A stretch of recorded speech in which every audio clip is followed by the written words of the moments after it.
panahon dito. Ayan. Dito tayo sa lapas. Hindi tayo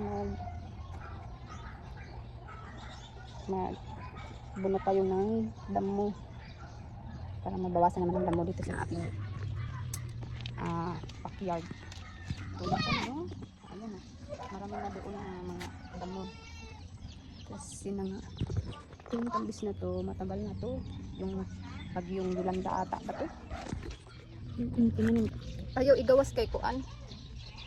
Mabaw na po ka anag bukod. Likramo na po ka.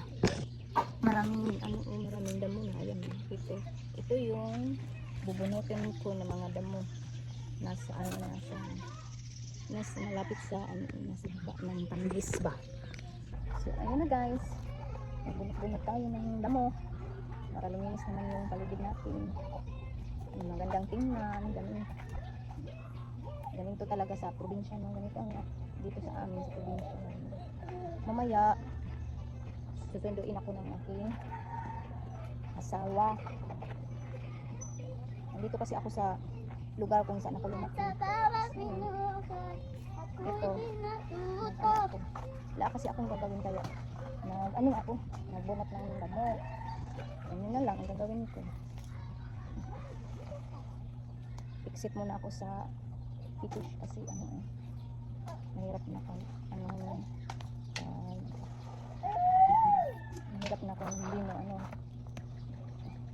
hindi mo gagawin kung kaya mamaya uuwi na kami doon sa lugar ng asawa ko. Sunduin ako ng asawa ko, mamaya kami ng anak ko, sunduin na kami mamaya. Dito ako sa lugar na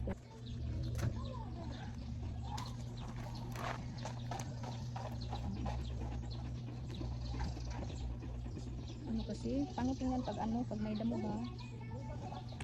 Malapit na tayo matapos sa ating pagbunot ng damo dito.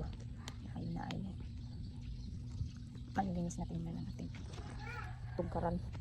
Ayun na. Ay, diba? Malinis na siya. Ito na lang ang natira. Bubunutin na natin ito kasi para naubos na. Wala na natira.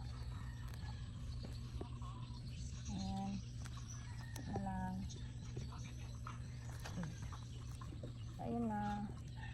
Tapos na. Hindi natin ito bubunutin itong ito ba? Kasi yan? Gamot sa kidney ata. Ay ba?